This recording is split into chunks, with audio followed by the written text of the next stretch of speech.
시청자 여러분 안녕하십니까? 뉴스타트 3부 시작합니다. 마무리 단계에 접어든 윤석열 대통령의 탄핵 심판 소식부터 살펴보겠습니다. 헌법재판소가 증인으로 부른 수도방위사령부 경비단장이 국회의원을 끌어내라는 지시를 직접 들었다고 밝혔습니다. 대통령 측은 진술의 신빙성을 의심했지만 경비단장은 있는 대로 말할 뿐이라고 반박했습니다. 신지원 기자입니다. 헌법재판소 직권으로 윤석열 대통령 탄핵심판 증인으로 채택된 조성현 수도방위사령부 제1경비단장. 지난해 12월 4일 새벽 0시 45분쯤 이진우 수방사령관에게서 국회의원 끌어내라는 지시를 분명히 들었다고 증언했습니다.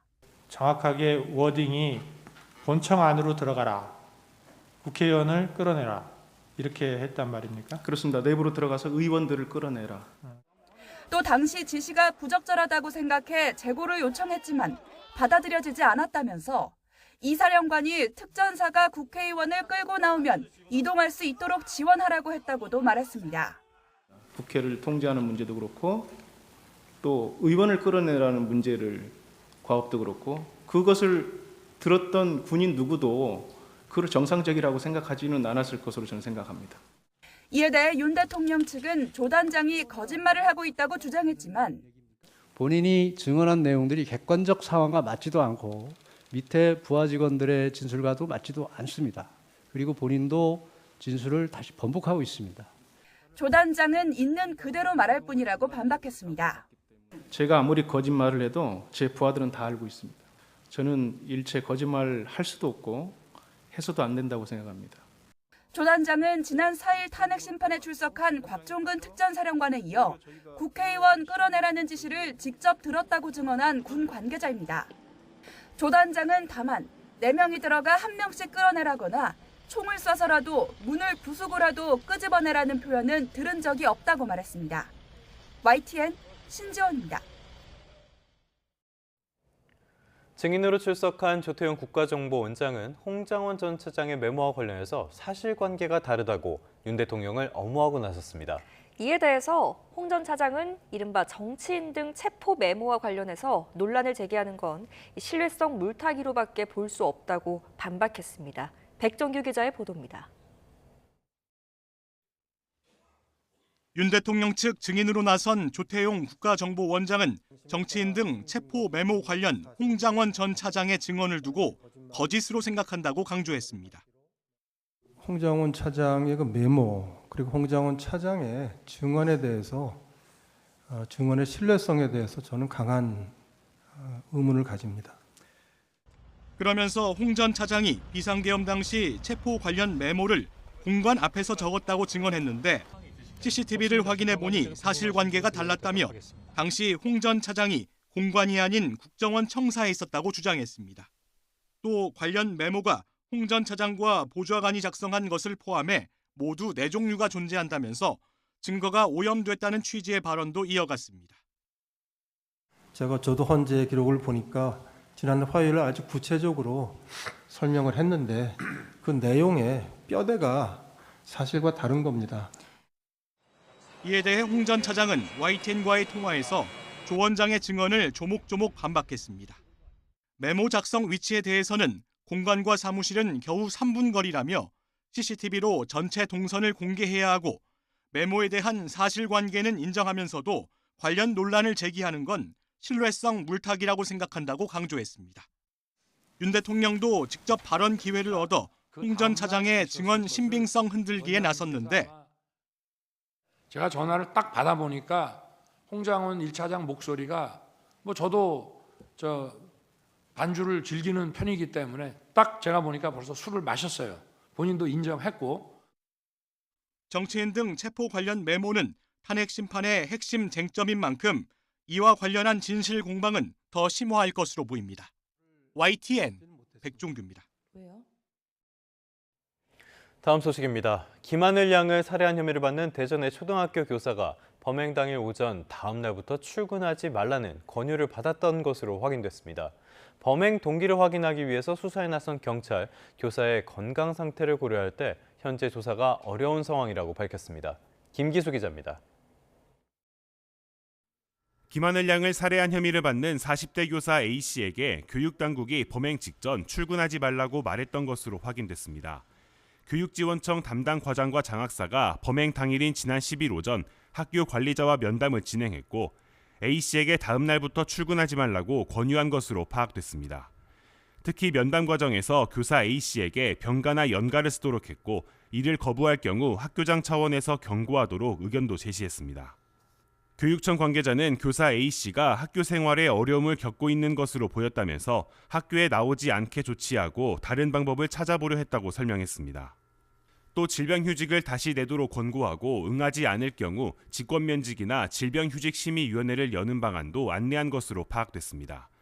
하지만 A씨는 이런 지침이 내려진 이후 학교에서 무단 외출했고 인근 마트에서 범행 도구를 준비했습니다. A 교사의 범행 동기나 실행 과정 등을 밝히려는 경찰의 수사는 차질을 빚고 있습니다. 경찰은 현재 병원에서 치료를 받는 A씨는 조사가 불가능한 상태라면서 상태 호전 정도를 수시로 확인하고 있다고 설명했습니다. 하지만 A씨의 진술에 대한 자세한 부검 결과나 체포영장 기한은 수사 사항으로 알려줄 수 없다고 밝혔습니다. 압수수색과 휴대전화 디지털 포렌식까지 벌였지만 정작 피의자 조사는 이루어지지 못하고 있는 상황. 경찰은 A 교사의 건강 상태와 수사 진행 상황에 따라 체포영장 집행 여부를 검토할 예정입니다. YTN 김기수입니다. 도널드 트럼프 미국 대통령이 예고한 대로 상호 관세를 부과하기로 결정했다고 공식 발표했습니다. 트럼프 대통령은 현지 시간 13일 백악관 집무실에서 기자회견을 열고 상호 관세 부과 방침과 실행 계획을 밝혔습니다. 우리나라는 미국과 자유무역협정, 그러니까 FTA를 체결해 대부분의 상품이 무관세인데요. 트럼프 대통령이 비관세 장벽까지 고려 요소에 포함하기로 함에 따라서 한국에도 상호 관세를 부과할 가능성이 제기되고 있습니다. 트럼프 대통령의 전격적인 우크라이나 종전협상 개시 선언에 우크라이나 그리고 유럽 주요국들은 협상에서 배제되지 않을까 촉각을 곤두세우고 있습니다. 이에 대해서 러시아는 우크라이나는 어떤 식으로든 대화에 참여할 것이라면서도 미국과 러시아 간의 대화 채널과는 별도라고 선을 그었습니다. 박영진 기자가 보도합니다. 종전 협상이 속도를 내는 가운데 젤렌스키 대통령은 우크라이나를 배제한 협정은 수용하지 않겠다고 밝혔습니다. 또 트럼프 대통령이 푸틴과 먼저 통화한 건 유감이라며 우크라이나와 미국 간의 대화가 우선이라고 강조했습니다. Були двосторонні. Він зі Сполученими Штатами Америки. І ми просто не зможемо акцептувати, як незалежна країна, будь-які домовленості без нас. 하지만 벌써 미국과 협상에 나설 대표단 구성 준비에 착수한 러시아는 개의치 않는 분위기입니다. 우크라이나가 협상에 어떤 식으로든 참여할 거라면서도 러시아의 대화 상대는 미국이라고 선을 그었습니다. 또 유럽 국가들을 향해선 협상에 끼려면 미국과 먼저 얘기하라며 기세등등해진 모습입니다. Так или иначе, конечно же, Украина будет участвовать в переговорах. Конечно же, будет и двусторонний российско-американский трек. 갑작스레 뒷전으로 밀려난 유럽 국가들은 미국이 협상 시작도 전에 푸틴에게 양보부터 했다고 비판했습니다. Bedauerlich ist, und das sage ich auch, gehört zur Wahrheit dazu, die Trump-Administration hat gegenüber Putin schon jetzt, vor Beginn von Verhandlungen, 하지만 헤그세스 미 국방장관은 양보가 아니라 권력 현실을 인정한 거라고 반박했습니다. I think realism is an important part of the conversation that hasn't existed enough inside conversations amongst friends. 결국 미국과 러시아의 일방적인 협상 진행 가능성이 커 보이는 상황입니다. 미국의 종전 구상은 벤스 미국 부통령과 젤렌스키 대통령이 만나는 뮌헨 안보회의에서 본격적으로 윤곽을 드러낼 것으로 보입니다. YTN 박영진입니다. 트럼프 대통령은 우크라이나 전쟁 종전 문제와 관련해 푸틴 러시아 대통령의 협상 의지에 대한 신뢰를 거듭 표했습니다. 트럼프 대통령은 기자들과의 질의응답에서 푸틴 대통령이 종전 협상과 관련해 평화를 원한다고 한 말을 믿느냐는 질문에 그렇다고 답했습니다. 우크라이나를 사실상 배제하고 러시아에 유리한 방식으로 협상을 진행하는 것이 아니냐는 우려에 대해서는 우크라이나도 협상의 일부라면서 이 전쟁은 끝나야 한다고 강조했습니다. 북한 해커로 의심되는 세력이 서울시 직원을 사칭해 피싱 범죄를 꾀한 정황이 포착됐습니다. 경찰은 해킹 과정에서 사용된 IP 주소가 북한 해커 조직인 김숙희가 과거에 사용했던 것과 같은 것으로 보고 연관성을 추적하고 있습니다. 표정우 기자가 취재했습니다. 서울시 홈페이지에 가입하면 만들 수 있는 시민 계정. 지난달 이 계정 일부가 해킹돼 서울시 공무원 이름으로 대북전단 살포와 관련해 비대면 회의가 가능한지를 묻는 메일이 불특정 다수에게 발송된 사실이 파악됐습니다. 게다가 이 메일에는 악성 코드가 숨겨진 파일이 첨부된 것으로 확인돼 경찰이 수사에 나섰습니다. 경찰은 서울시청을 압수수색해 북한 해커가 사용한 것으로 추정되는 서울시 이메일 계정 정보를 확보했는데 해킹에 사용된 IP 주소를 살펴봤더니 북한의 김숙희가 과거 범행했었던 IP 주소와 동일했습니다. 김숙희는 북한 정찰총국 산하 해커 조직으로 지난 2014년 원자력 발전 도면이 유출된 한국 수력 원자력 해킹 사건으로 국내에 알려졌습니다. 최근인 2022년엔 탈북자 출신 태영호 전 국회의원 사칭 메일을 뿌렸습니다. 이에 경찰은 이번 해킹 사건과 김숙희 그룹과의 연관성을 조사하고 있습니다. 다만 다른 조직에서도 해당 IP 주소를 사용할 수 있는 만큼 김숙희 소행이라고 단정하진 않고 이메일 계정 정보를 신중하게 분석 중입니다. 해킹 메일 주의보를 발령한 서울시는 공식 메일이 아닌 시민 메일 계정으로 온 이메일을 받았다면 열람하지 말고 즉시 삭제해달라고 당부했습니다. 만약 사칭 이메일로 인한 피해가 발생했다면 경찰청이나 서울시 정보시스템과에 신고해야 합니다. YTN 표정우입니다. 적대적 두 국가론을 내세워 남북 단절 조치에 속도를 내고 있는 북한이 과거에는 이와 상반된 주장을 펼쳤던 것으로 확인됐습니다. 과거 남북회담 문서에 기록된 내용인데요. 북한은 남북이 국가 간의 관계가 아니라며 국호 사용이나 총리회담이라는 명칭 사용까지 반대했습니다. 이종원 기자입니다. 군사분계선 북측 구간에서 화염과 함께 폭발이 일어납니다. 북한이 지난해 10월 남북 연결도로 일부를 폭파하는 모습으로 이후 이곳엔 방벽이 들어섰습니다. 북한은 2023년 말 김정은 국무위원장이 남북 관계를 적대적 두 국가로 선언한 이후 단절 조치에 속도를 내고 있습니다. 북남 관계는 더 이상 동족 관계, 동질 관계가 아닌 적대적인 두 국가 관계, 전쟁 중에 있는 두 교전국 관계로 완전히 고착되었습니다.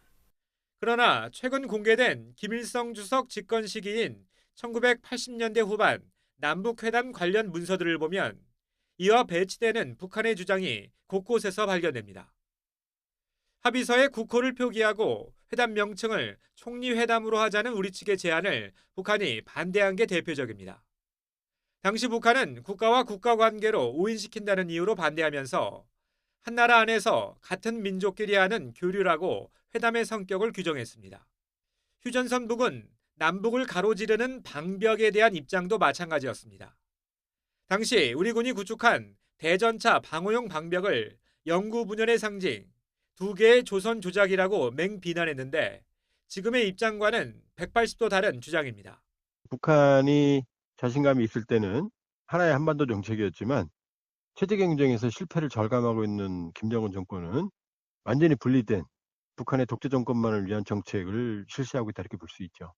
북한은 헌법에서 통일이나 민족 등의 개념을 삭제하라는 김정은 위원장 지시가 나온 지 1년이 넘게 지났지만 관련 개헌이 있었는지는 아직 공개하지 않고 있습니다. 사실상 선대 유운을 거스르는 김 위원장의 두 국가론에 대한 내부 반발이 적지 않다는 방증으로 보는 분석도 나옵니다.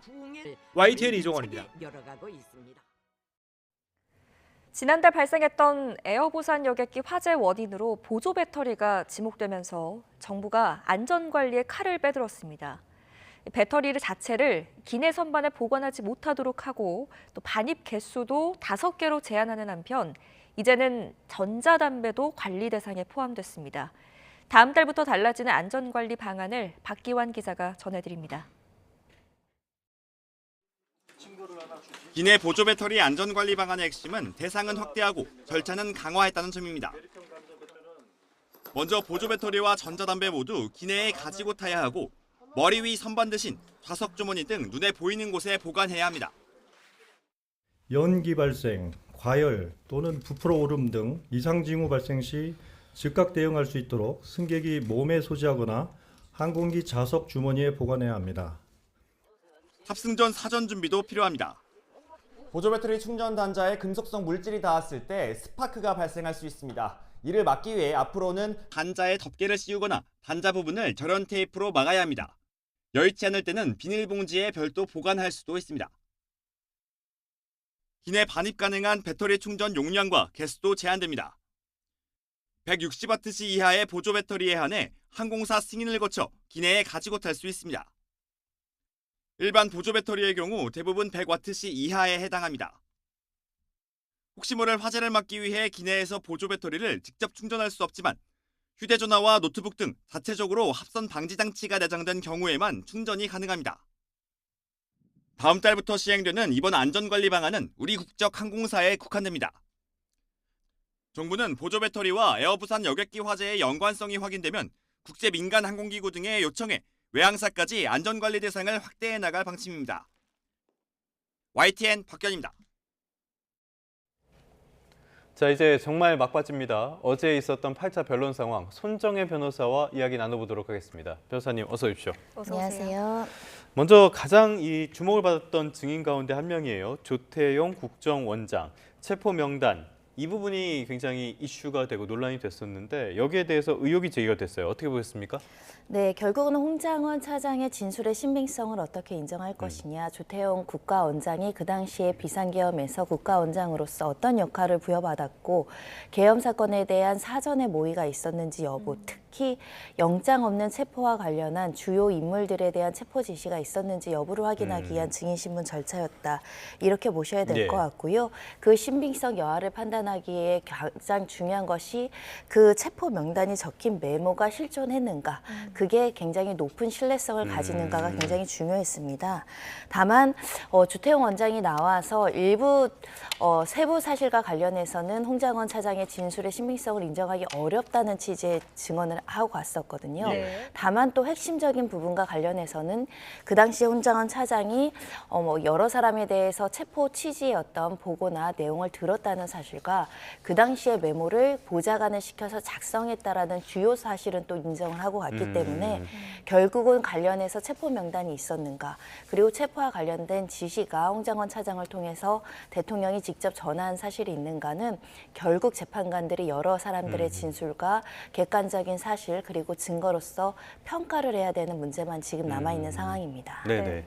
조태용 국정원장이 어떤 식으로 지금 신뢰성 흔들기에 나섰는지 하나하나 좀 짚어보겠습니다. 홍장원 전 차장이 이제 증언을 할 때 비상계엄 당시 그 메모를 적을 때 나는 공간 주변 공원 앞에 있었다 이렇게 증언을 했는데 알고 보니까 청사 안에 있었다. CCTV를 확인해 보니까 이런 주장을 했더라고요. 그렇습니다. 탄핵 심판에 증언을 하는 것을 보고 구체적인 사실을 확인하고자 CCTV를 확인했더니 이야기했던 게 급박한 상황에서 어두운 곳에서 이렇게 공간 앞에서 적는 바람에 이렇게 조금 휘갈려 쓰는 바람에 보좌관들을 시켜서 다시 정서를 했다라는 게 주요 요지였는데 이 부분을 확인하기 위해서 그 특정 시간대에 CCTV를 확인해 보니 이 관련된 공간이라고 지적된 장소에 없었고 오히려 집무실에 있었다. 그렇기 때문에 그 진술은 믿기 어렵다는 취지로 조태용 원장은 주장을 했습니다. 관련해서 이 메모 작성 경위와 관련한 장소는 일단 불일치하는 것으로 일단 확인이 될 수 있을 것 같고요. CCTV라는 객관적인 부분이 있으니까. 다만 증언의 어떤 증명력, 신빙성을 판단하는 데 있어서는 사람이 기억이라는 게 모두 완전하거나 완벽하지 않고 왜곡이라든가 편집이라든가 또 망각 때문에 조금 착각할 여지는 항상 상시 존재합니다. 그런 측면에서는 법원에서는 주요 사실이 일관되게 유지가 되면 세부적인 상황이 조금 혼선이 있다고 하더라도 신빙성은 유지될 수 있거든요. 그런 면에 있어서는 단순히 장소에 대한 착각만 존재하는 것이냐, 중요 부분과 관련해서 신뢰하기 어려운 진술을 했는지 이것이 중요할 것 같습니다. 그러니까 장소 같은 일부 오류가 있다고 해서 전체 증언이 무너진다라고 볼 수는 없다는 말씀. 이렇게 이해해야 되겠죠? 이 관련해서도 홍정원 차장이 바로 즉각 반박을 했습니다. 본인의 진술의 신빙성이 높다라는 취지로 반박을 하면서 이 CCTV 관련된 동선을 보면 집무실과 공간은 차로 한 3분 거리에 굉장히 가까운 거리에 있기 때문에 왔다 갔다 하는 전체적인 동선을 봐야지 예. 딱 그 장소만 이야기를 하면서 그것 때문에 이제 허위 진술이라 이렇게 이야기하는 어렵고 예. 물타기 하는 것이다라고 또 본인 입장에서 방어를 하고 있는 상황입니다. 네. 그렇기 때문에 더더욱 많은 공격들이 가는 것 같아요. 이번에는 또 메모도 논란이 됐는데 이 메모가 네 가지 종류잖아요. 근데 사실관계가 다 달라서 거짓으로 생각한다라는 의문도 제기를 했어요. 이 부분은 어떻게 보였습니까? 그럼에도 불구하고 이 메모가 가지는 증거 가치와 증명력이 높다라는 것은요. 예. 그러니까 사후적으로 이것을 작성했다라는 게 아니라 그 당시 대통령으로부터 전화받을 당시에 작성한 메모라는 것은 객관적 과거 사실에 대한 중요한 물증이 될 수 있기 때문에 예. 메모의 현존 여부나 메모를 작성했다라고 알고 있는 사람들의 증언이 굉장히 중요하죠. 그리고 그 명단에 있던 체포 명단, 주요 인물의 명단들이 기재됐다라는 것은 그 당시에 특정 인물들에 대한 어떤 체포라든가 어떤 위치 추적에 대한 요구가 있었다라는 것을 간접적으로 방증할 수 있는 되게 중요한 내용인데 예. 만약에 메모가 4가지로 작성되는 바람에 작성 다른 사람에 의해서 어떻게 보면 작성되는 과정에서 내용이 굉장히 변조에 이를 정도로 많이 변형이 됐다. 그럼 예. 그 내용 자체를 그대로 신뢰하기는 어렵죠. 다만 지금 홍정원 차장이 이야기하는 것처럼 내가 너무 이렇게 혼자만 볼 수 있게 썼기 때문에 보좌관을 통해서 여러 차례 이제 그 내용의 큰 변화 없이 그냥 다른 사람의 필체로 옮겨 적은 거에 불과하다. 기억에 의존해서 썼기 때문에 일부는 불일치하더라도 예. 주요 사람들에 대한 내용이 일관되게 메모에 기재되어 있다고 한다면 중요한 사실인 쟁점 사실 그 당시에 어떤 사람으로부터 어떤 명단을 받았고 그게 기재되어 있는가. 이거는 입증이 됐다고 봐야 되고요. 다만 세부적으로 그 명단이 객관적 진실과 일치하는지 여부는 결국 다른 상황과 비추어서 이제 해석을 해야 된다라는 점인데요. 2가지는 확인이 됐습니다. 과거에 그런 전화를 받고 체포 명단을 적은 쪽지든 포스트잇이든 어떤 문건들은 있었다. 그리고 그것을 보좌관을 통해 옮겨 적은 사실은 있다. 그런데 그 과정에서 혹시 누군가가 허위 개입을 해서 이 명단을 수정하거나 변조한 사실이 있는가, 믿기 어려운 내용이 기재되어 있는가, 이건 역시 이제 평가의 대상이 되는데 양쪽의 주장은 지금 조태영 원장은 4가지 버전이 있다는 거고 지금 홍 차장은 다시 반박하기로 3개 정도이다. 이렇게 이제 반박을 하고 있는 네네네. 내용이어서 숫자가 중요한 게 아니라 옮겨 적는 과정에서 그 내용이 그 일관된 통일성 흐름을 가지냐. 있게 일관되게 주요 부분이 일치하는지가 더 중요한 사안 같습니다. 네, 국회 측이든 윤석열 대통령 측이든 양측에서는 지금 이제 서로의 증언, 불리한 증언에 대해서 이제 반박을 해야 되는 신빙성을 떨어뜨려야 되는 목적을 가지고 있기 때문에 윤석열 대통령이 또 어제 이런 얘기를 한 것 같습니다. 홍장원 전 차장과 통화를 할 당시에 술을 먹은 듯했다. 라는 이야기를 했는데 이 어떤 의도로 보셨습니까? 보통 이제 술을 먹게 되면 정신적인 판단 능력이 미약해지거나 기억력에 대한 훼손이 있을 가능성이 있기 때문에 네. 음주 상태였다라는 것을 주장하셨던 것으로 보입니다. 다만 이렇게 음주 상태라고 하더라도 어떤 증인의 객관적인 과거의 기억이 모두 다 배제되거나 신빙성을 낮추는 건 아닙니다. 예. 술과 음주 양에 따라서는 어떤 사람들은 기억을 또 또렷이 할 수도 있고 정확하게 기억을 할 요소가 있기 때문에 음주 상태보다는 그 사람이 진술하는 구체적인 내용이 허위 진술을 할 동기가 있는가. 2번째로는 구체적이고 일관되게 경험하지 않으면 하지 못할 정도로 세세한 이야기를 일관되게 하는가. 네네. 3번째로는 그런 내용들이 일관되게 유지될 뿐만 아니라 주요 인물들과 주요 공범들, 참고인들의 진술에 의해서 뒷받침되는가. 이게 굉장히 중요하지 않을까 생각이 들고요. 결국은 음주 여부 이런 게 중요한 게 아니라 그 자리에서 홍 차장이 전화를 받을 때 이것을 옮겨 적으라고 지시를 받은 보좌관이 있잖아요. 네. 보좌관이라는 제3자의 눈으로 홍 차장이 누군가의 전화를 받고 어떤 내용을 적는데 그 내용이 객관적인 사실로 내가 목격한 것과 진술한 게 일치하느냐. 그 보좌관도 수사를 받았을 것이고 그 수사관의 진술 내용도 현재 조서 형태로서 이제 제시됐을 가능성이 있습니다. 예. 그런 내용들이 부합하느냐에 따라서 신빙성 여하를 따지지 않을까 합니다. 전반적으로 일관된 내용이나 흐름이 더 중요하다라는 말씀 들어봤고요. 홍장원 전 차장은 반박을 했을 것 같아요. 어떤 이야기들 하고 있습니까? 네, 이와 관련해서는 그 당시에 내가 객관적인 사실을 진술을 했고 허위 진술할 동기가 없다라는 취지를 얘기했었고 했고요. 한마디로 이것은 물타기 흐리기 작전이라고 반박을 하면서 헌법재판소에 재차 증인을 신청한다고 하더라도 당당하게 임하겠다 이런 취지로 이야기를 하고 있기 때문에 이 부분과 관련해서 홍 차장이 내가 명예를 걸고 증언한 부분에 대해서 내가 거짓말을 하는 사람으로 몰아간다라는 불편함, 불쾌감을 토로했다 이렇게 봐야 될 것 같습니다. 네, 지금 어제 또 나왔던 이야기 중에 조 원장이 홍 전 차장의 경질 사유로 정치적 중립성 이야기를 꺼낸 것 같아요. 이 의도는 뭐라고 보셨어요? 그러니까 허위 진술에 그 동기가 있는지를 밝히는 게 굉장히 중요합니다. 많은 증언들이 허위 진술을 하는 경우도 적지 않기 때문에 왜 이렇게 객관적 사실과 다른 허위 진술을 할 것인가에 대해 납득할 만한 설명이 있어야 이 사람이 진술을 믿기 어렵다, 진술을 배척할 수 있는 것인데요. 그런 면에 있어서 대통령 측 대리인단 측에서는 정치적으로 지금 대통령과 적대적인 관계에 있거나 대통령이 탄핵됨으로 인해서 이익을 받을 집단이 다른 정치적인 어떤 인물들과 가깝게 지내거나 이 사람들에게 과거의 인사청탁이라든가 이런 것들을 시도했던 전략이 있다면 그 진술을 그대로 믿을 수 있겠는가. 하나의 사실을 과장하거나 왜곡할 수 있겠다. 이런 취지로 신빙성을 탄핵하기 위한 주장을 하는 것이고 관련해서도 인사청탁의 대상이 박지원 전 의원께서 이제 또 반박을 했습니다. 그 대상은 또 다른 사람이다 이렇게 이야기를 하고 있기 때문에 이 내용 인사청탁 문제만으로도 또 신빙성을 좌지우지할 만한 또 큰 영향력 있는 주장은 아닌 것 같습니다. 그럼 헌재 판단에는 그렇게까지 큰 영향을 미칠 가능성은 없어 보인다. 알겠습니다. 국무회의를 두고도 엇갈린 진술이 있었어요. 3일 비상계엄 선포 전에 국무회의에 절차적인 하자가 있다라고 이야기를 했는데 어떤 면에서 그렇다는 겁니까? 네, 관련해서는 국무위원들이 다수 참여를 했고 그중에 일부만 지금 헌법재판소에 나와서 이야기를 하다 보니까 전반적인 그 국무위원들의 대세적인 의견이 무엇인가는 좀 확인되지 않고 있지만 이 부분은 대부분의 국무위원들이 조사에 임했기 때문에 관련된 조사로서 확인을 해야 될 것 같습니다.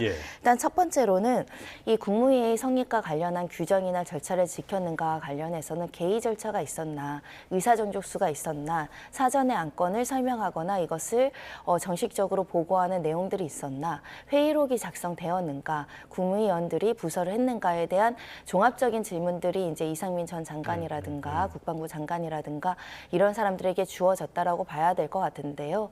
주관적 인식에 따라서 국무회의의 실체적인 어떤 요건이 성립했는지는 각자 이야기가 다른 것 같습니다. 우리가 국회 현안 질의에서도 한덕수 국무총리는 실체적 절차적 흥결이 있었다라고 이야기를 하고 있고 최상목 대행도 그거는 국무회의가 아니다라고 이야기하고 있지만 이상민 전 장관은 국무회의의 어떤 요건을 갖췄다 또 배치되는 주장을 하고 있기 때문에 이 역시도 평가의 문제라고 봐야 될 것 같고요. 한덕수 총리는 간담회 정도로 인식했다. 이 정도의 이야기를 하고 있는 상황이어서 실제로 이렇게 어떤 외관은 국무회의로 볼 수 있는 외관은 마련이 되어 있는데 이걸 실질적으로 국무회의로서의 성격을 가지느냐 이것도 어떤 법적인 어떤 규범적인 판단이 들어가야 되는 부분이 있거든요.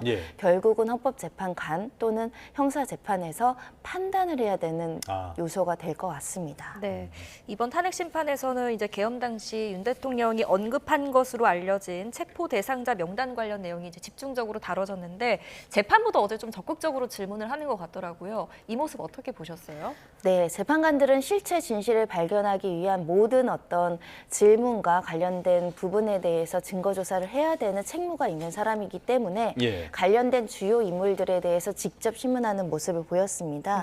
특히 어제 같은 경우는 조성현 단장과 같은 경우는 직권으로 증인 채택해서 재판관들이 주신문을 이렇게 주도적으로 하는 모습을 보고 있는데요. 이렇게 이제 직권으로 증인을 채택한 것은 그 당시에 이제 주요 체포 명단을 받았다라고 거론이 되는 여인영 사령관이라든가 이진우 사령관들이 주요 질문에 대해서 답변이 제한됩니다. 답변하지 않겠습니다라고 이야기함으로 인해서 실체 진실을 제대로 이제 법정에서 진술하지 않았기 때문에 그 사령관의 지시를 받는 예하 부대의 하급자를 불러서 객관적인 사실을 확인했다 이렇게 보셔야 될 것 같고요. 예. 홍장원 차장이 아까 진술의 신빙성을 이야기했지만 사실 관계된 사람들이 무척 많습니다. 특히 이렇게 특정 인물에 대해서 체포를 한다거나 특히 국회의원을 끌어내라는 지시는 군 사령관들에게 구체적으로 간 것으로 지금 어느 정도는 확인될 수 있는 진술들이 확보되어 있다라고 보이는데 예. 어제 같은 경우에는 조성현 단장이 실질적으로 이제 국회의원들을 끌어내라라는 지시가 이진우 사령관에게 전달됐다. 그리고 네. 나에게도 전달됐지만 자체적인 판단으로 불이행하거나 위법하다라고 판단됐기 때문에 이행되지 않았다거나 그래서 작전 명령이 중간에 변경됐다라는 취지로 이야기를 하고 있기 때문에 이 사실은 굉장히 중요한 사실로서 평가될 수 있다라고 생각합니다. 네. 조금 전에 조성현 경비단장 말씀을 해주셨으니까 국회 출동에 대해서도 의문을 가졌고 실제로 출동해서도 시민들이 군인을 막아서 이상하게 생각을 했다라고 이야기를 했어요. 이런 진술 태도에 어떤 의도가 있다고 보십니까? 그러니까 의도라기보다는 이 네. 탄핵 심판에서 가장 중요한 또 쟁점 중에 하나는 대통령 측에서는 민의 병력을 통해서 단시간 안에 빨리 계엄을 해제할 계획을 가지고 계엄을 실시해서 피해의 최소성을 입게하기 위해서 실질적인 피해가 없지 않았느냐. 그래서 이제 뭐 달가 같은 이야기도 나왔던 것이고요. 그런 측면에서 이렇게 비상계엄이 선포된 이후에 구체적인 어떤 위법한 조치, 예를 들면 비상입법기구라든가 단전 단수 조치라든가 이런 구체적인 실행 의사가 없는 비상계엄으로 경고형 계엄이었다 이런 주장이 있지 않습니까? 이게 대통령 측의 주장이고 국회 측의 주장은 이런 여러 가지 이제 비상입법기구나 단전 단수 조치로서 대통령이 위법적인 조치를 실행을 하려는 실행의 집행의 의지가 있었으나 중간에 명령을 하다라는 과정에서 명령을 받은 그 군 사령관들이 소극적으로 임무에 임하거나 자체적인 판단으로 위법한 명령이었기 때문에 명령을 준수하지 않음으로 인해서 비상계엄의 구체적인 계획이 실패에 이른 것이지 대통령이 처음부터 의도한 대로 자진해서 이런 실행을 하지 않을 의도대로 간 것이 아니라 실질적으로 이 비상계엄이 이렇게 빠르게 해제됐던 것들도 국민들이 그 시간에 집결을 하셔서 국회에서 이제 출동된 군인들과 대치를 한다거나 여러 가지 항의를 하고 국회의원들이 항의를 하면서 군인들에게 도 이거 길을 비켜라라고 한다든가 담을 넘어서 들어간다든가 여러 가지 몸싸움 대치 끝에 들어가서 의결을 행사했기 때문에 이렇게 해제된 것이지 이 상황이 대통령이 처음부터 이런 세부적인 사항을 지시하지 않았기 때문은 아니다. 이게 대립되어 있거든요. 이것은 소위 말하는 예를 들면 이것이 형사재판이라고 한다면 양형과 동계 참작할 점 그리고 피해를 최소화하기 위한 대통령의 노력이 있었는가 여부 이에 대한 평가의 중요한 요소가 될 수 있기 때문에 지시가 없어서 철수를 하거나 철수 지시를 내렸기 때문에 피해가 없었는가 아니면 대통령은 비상계엄과 포고령을 집행할 의사가 있었으나 밑에 있는 부하들이 제대로 명령을 수행하지 않아서 결국은 실패에 이르렀는가 이 객관적인 사실을 평가하는 데 중요한 요소가 됩니다. 네, 지금 어제 조성현 경비단장 진술로는 또 방탄복과 3단 진압봉, 공포탄 등을 휴대해서 휴대할 것을 지시받았다 이렇게 또 증언을 하기도 했는데 이것도 지금 윤석열 대통령은 질서 유지의 목적으로 계엄군이 들어간 것이다라는 주장과 또 배치되는 모습이네요. 일단은 3단 진압봉이라는 것을 실질적으로 사용하는 상황이라고 한다는 것은 어떤 사람들과 어떤 요인들에 대해서 무력 사용을 할 전제하에 이런 무기를 휴대시켰다라는 방증이 되기 때문에 비상계엄이 위헌위법하다고 한다면 그 위험성, 그러니까 불법성을 증대시키는 단면이라고 보셔야 될 것 같습니다. 군 병력과 경찰 병력이 출동할 때 조금이라도 무기 사용 가능성을 염두했다는 것은 질서 유지 목적보다는 특정 개인에 대한 인권을 침해해서 무력을 사용함으로 인해서 국가의 어떤 군 병력과 경찰력을 무력적으로 과잉 진압하는 데 사용했을 가능성을 염두하는 행위 아니겠는가 이런 이제 평가가 가능할 수 있기 때문에 무기 사용을 지시했는가 무기를 휴대했는가 그리고 사람에 대해서 체포할 수 있는 도구를 가지고 들어갔는가는 굉장히 중요한 정황이 될 수 있습니다. 네, 근데 윤석열 대통령 측에서는 이제 국회의원들을 끌어낼 목적으로 간 거였으면 더 많은 인원들이 갔어야 됐는데 끌어내기 위한 목적이 아니었다라고 얘기하는 것에 대해서는 그 주장에 대해서는 어떻게 생각하세요? 끌어내기 위한 목적이 아니었다라는 주장은 결국은 증거로 뒷받침돼야 되겠죠. 다수의 증언들을 하는 증인들이 그와 일치되는 진술을 하는가. 지금 알려진 바에 의하면 수백 명의 참고인들, 관계자들, 공범들이 조사를 받은 것으로 알려지고 있습니다. 대통령의 지시가 그렇게 명확했다고 한다면 다수의 인물들이 그 당시 대통령의 지시는 국회의원들을 끌어내라는 것이 아니라 비상계엄을 선포함으로 인해서 혹시 혼선이 빚어질 경우를 대비해서 최소한의 질서 유지 그 명목으로 병력을 최소한 배치하겠다라는 증언들이 다수 이제 제시가 된다라고 한다면 신빙성 높은 진술이 되지만 현재 일부 증언들이 나오는 것처럼 반대되는 증언. 그러니까 경찰도 1,000몇 명을 준비시켰고 군 병력도 1,000몇 명을 준비시켰는데 진입을 하라, 들어가라고 했는데 그 김현태 특임장관도 저희는 못 들어갑니다 라고 했었고 어제 조정은 단장도 들어가려고 하다가 작전이 변경돼서 들어가지 않았다라고 주장을 하잖아요. 그러니까 들어갈 수 없는 상황이기 때문에 군병력이 일부밖에 못 들어갔는가. 처음부터 아주 최소한 인원만 투입할 목적이었는가. 그건 역시 이제 재판관들이 합리적인 증거 법칙과 경험칙, 논리칙에 따라서 결론을 내려줘야 되는 부분 같습니다. 안 한 것이냐, 못한 것이냐, 알겠습니다. 대통령 측에서는 지금 같은 탄핵 심판이 계속되면은 중대한 결심을 할 수밖에 없다라고 이야기를 하고 있어요. 헌재의 재판 이런 진행에 대해서 굉장히 불만이 많은 것 같은데 이게 대리인단의 총사퇴를 의도한 것이 아니냐 이런 전망들이 나오고 있거든요.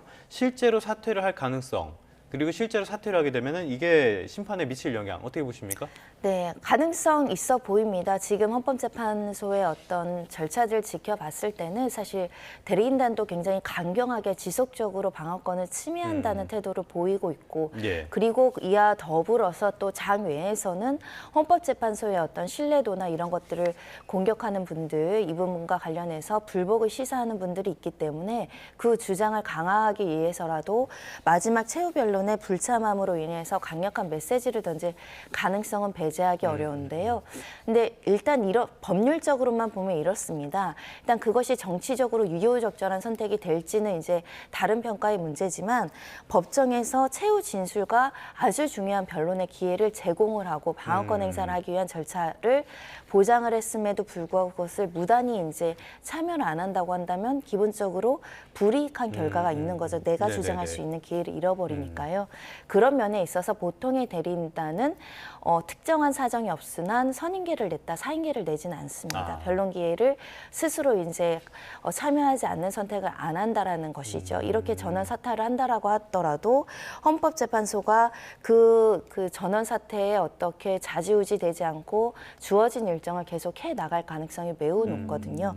그런 측면에서는 과거에 박근혜 전 대통령 사건 때도 헌재가 너무 이렇게 불공정하게 진행을 한다라고 해서 전원 사퇴를 시사한 바 있었으나 시사에 그쳤을 뿐 전원 사퇴는 하지 않았던 전례에 비추어서 그대로 진행되지 않을까라고도 생각을 하고 대리인단이 22명이거든요. 그러니까 22명 일치된 의견이 있어야 전원 사퇴가 가능한 거 아니겠습니까? 내부적으로도 의견이 일치될지 좀 지켜봐야 될 것 같습니다. 네. 어제로 일단 예정됐던 변론기일은 끝이 났고요. 헌재가 이제 오늘 18일에 한 차례 더 변론기를 열고 이제 정리한 입장을 듣기로 했습니다. 근데 지금 6명의 증인이 더 신청이 된 상태인데 윤석열 대통령이 조지호 전 경찰청장을 구인을 좀 해서라도 나왔으면 좋겠다라는 얘기를 했거든요. 어떤 의도였을까요? 어떤 얘기를 좀 듣고 싶은 걸까요? 네, 조지호 경찰청장은 일관되게 형사재판 과정에서 본인은 질서 유지만을 했고 치안 업무만 했을 뿐 내란과 관련한 구체적인 행위에 가담한 바 없을 뿐만 아니라 이렇게 이제 뭐 국회의원들을 못 들어가게 하거나 이런 지시를 받은 바 없다는 취지로 이제 주장을 할 것으로 알려지고 있고 만약에 나온다고 한다면 관련된 진술을 할 가능성이 있고 김봉식 청장이 이야기했던 주요 요지를 그대로 이제 이야기할 가능성이 있습니다. 그러니까 국회의원들에 대한 통제 지시를 한 적이 없다거나 의결권 행사를 방해할 목적이 없다라고 증언을 할 경우를 상정하면 대통령 측에게는 유리한 증언이 될 가능성이 있기 때문에 이 재차 증인 소환을 해달라고 주장하는 상황이 아닐까 생각이 드는데 일단 헌법재판 관들 입장에서는 이미 2차례나 소환 통보를 했는데 네. 불출석 사유서를 아하. 냈고 그 불출석 사유가 헌저하게 이해하기 어려움, 납득하기 어려운 변명으로 안 나온다고 한다라면 재차 소환을 해서 강제 구인까지 가나 정당한 사유로 일부 인정이 되는 경우가 있으면 채택하지 않을 수 있습니다. 정당한 사유라는 것은 본인의 객관적인 질병 상태, 치료 상태를 이야기하고 네. 있기 때문에 무리해서 강제 구인할 필요성까지 있겠느냐. 왜냐하면 조지호 청장이 수차례 조사를 받아서 조서가 제출되어 있고 또 국회에 나와서 이제 진술하거나 언론에 이야기한 내용을 종합해 봤을 때 이 청장이 이야기하고자 하는 것이 예상되고 또 객관적인 조서로서 그 진술을 확인할 수 있다라고 한다면 채택하지 않을 가능성이 현재로서는 굉장히 높아 보인다라고 생각합니다. 네. 그리고 더불어서 홍장원 전 차장도 다시 한번 나와달라 증인 신청을 했거든요. 홍장원 전 차장은 사실 윤석열 대통령에게 계속 좀 불리한 진술을 했던 증인인데 다시 이렇게 좀 나와서 얘기를 듣고 싶은 이유가 또 어떤 게 있을까요? 어떤 증인이 많은 이야기를 하다 보면 그 이야기 중에 일부가 세세하게 모순과 불일치하는 상황이 발생할 수 있습니다.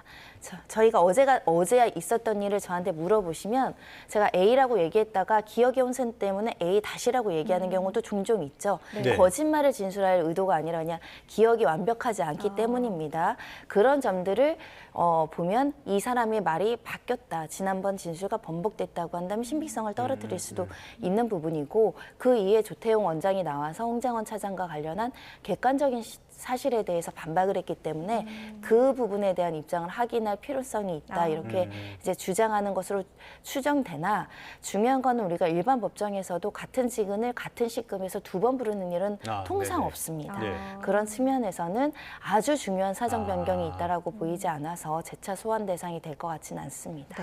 그럼 끝으로 요거 하나 좀 간략하게 여쭤볼게요. 이게 이대로 간다면은 3월쯤에 선고가 이루어질 것 같은데 이 상황만으로는 실체적인 진실을 다 밝혀내지 못할 가능성도 있잖아요. 이게 헌법재판소의 판단에도 영향을 줄 수 있습니까? 실체적인 진실은 재판관들이 신이 아니고 네. 그 당시가 모두 다 녹화되어 있지 않으니까 모든 완벽한 진실을 추구할 수는 없다고 하더라도 지금 상당한 분량의 증거 조사가 이루어지고 그렇죠. 증거 서류나 관계자들의 진술이 종합적으로 이제 평가될 시즌에 와 있는 것이거든요. 네. 즉 법정에 나온 증언들의 증언만으로 판단할 수는 없는 사안입니다. 그런 만큼 이미 이제 국민들에게는 공개되지 않았지만 다수의 수사 자료를 통해서 방대한 증거 자료가 이미 수집이 됐고 이 내용을 기초로 했을 때 지금 탄핵소추 사유인 주요 사실에 대한 기본적인 사실관계에 대한 평가가 이루어졌다고 보시기 때문에 최후 진술을 준비시킨 것이다라고 보셔야 될 것 같습니다. 네, 알겠습니다. 오늘 여기까지 듣겠습니다. 8차 변론기일에서 나왔던 이야기들 좀 짚어봤습니다. 손정혜 변호사와 함께했습니다. 잘 들었습니다. 고맙습니다.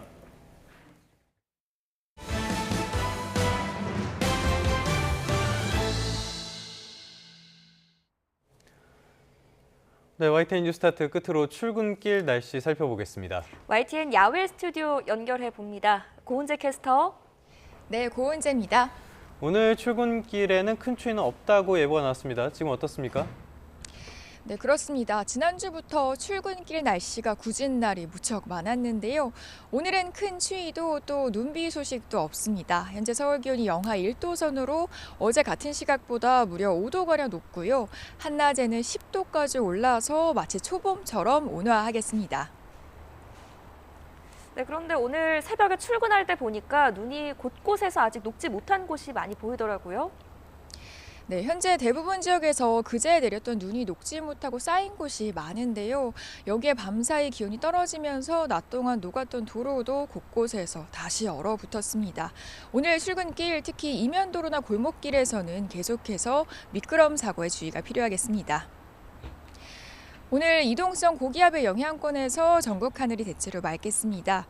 따뜻한 서풍이 불어들면서 기온도 예년 수준을 훌쩍 웃돌겠는데요. 현재 서울 기온이 영하 1.4도로 반짝 추위를 보였던 어제보다 공기가 확연히 부드럽고요. 한낮에는 서울이 10도, 대전 11도, 부산 12도까지 올라서 기온이 3월 중순에 가깝겠습니다. 다만 기온이 크게 오르면서 얼음이 얇아져서 깨질 우려가 있는 만큼 강이나 호수 또 하천 근처에서는 안전에 유의하셔야겠습니다. 한편 따뜻한 서풍이 태백산맥을 넘으면서 동해안의 대기는 더욱더 메마르겠습니다. 강원과 경북 동해안에 건조특보가 내려진 가운데 오늘 오전까지 바람도 강한 만큼 불씨 관리 철저히 해주시기 바랍니다. 이른 봄 날씨는 휴일인 모레까지 계속되겠고요. 주말인 내일 남해안과 제주도에는 비가, 또 제주 산간에는 눈이 내리겠습니다. 오늘 온화한 날씨에 대기가 정체하는 데다가 오후부터는 중국발 스모그까지 유입되면서 중서부 지역을 중심으로는 초미세먼지 농도가 짙어질 수 있겠습니다. 호흡기 약하신 분들은 나오실 때 미세먼지용 마스크도 챙겨주시면 좋겠습니다. 지금까지 서울 상암동에서 YTN 고은재입니다. 2월 14일 YTN 뉴스타트 마무리하겠습니다. 활기찬 아침 보내시기 바랍니다. 시청해주셔서 고맙습니다.